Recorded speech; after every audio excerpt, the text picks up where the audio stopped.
सम्पूर्णलाई नमस्कार। आज चाहिँ म सजिलैसँग मोबाइलबाट कसरी चाहिँ फुटबल म्याचेसको लाइभहरू हेर्न सकिन्छ या कुनै पनि स्पोर्ट्सको लाइभहरू हेर्न सकिन्छ भनेर देखाउन जाँदैछु।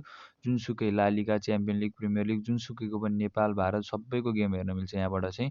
तपाईँहरूले यसको लागि चाहिँ गुगलमा जानुपर्ने हुन्छ। गुगलमा गइसकेपछि क्रिकिफाई एप भनेर सर्च गर्नुपर्ने हुन्छ। सर्च बारमा गएर क्रिकिफाई एप भनिसकेपछि चाहिँ तपाईँहरूले सेकेन्डको वेबसाइटलाई चाहिँ क्लिक गर्नुपर्ने हुन्छ है त। सेकेन्डको वेबसाइट क्लिक गरिसकेपछि यस्तो इन्टरफेस आउँछ।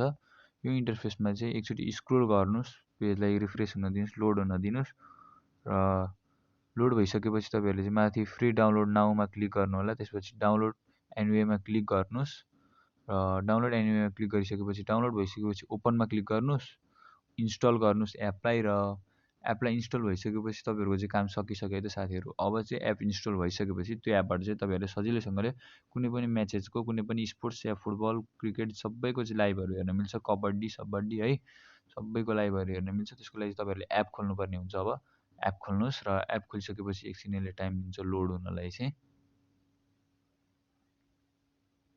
र फाइनली हेर्न सक्नुहुन्छ हामीले चाहिँ यहाँबाट चाहिँ सम्पूर्ण फुटबल म्याचेसको लाइभहरू इजिली हेर्न सक्छौँ है। कुनै पनि झन्झट हुँदैन, एड्स हुँदैन। यी सबै ल्याङ्ग्वेजहरूबाट हेर्न मिल्छ। एचडी के हुन्छ सबैबाट हेर्न मिल्छ। सो इन्फर्मेसन मन पऱ्यो भने मेरो च्यानललाई सब्सक्राइब गर्न चाहिँ नबिर्सिनु होला र मेरो टिकटकबाट आउनुभएको भने टिकटकबाट आएको भनेर कमेन्ट गर्नुहोस् र टिकटकलाई फलो पनि गर्नुहोस्। म हरेक बेलुका 8 बजी चाहिँ लाइभमा आउँछु है त टिकटकमा।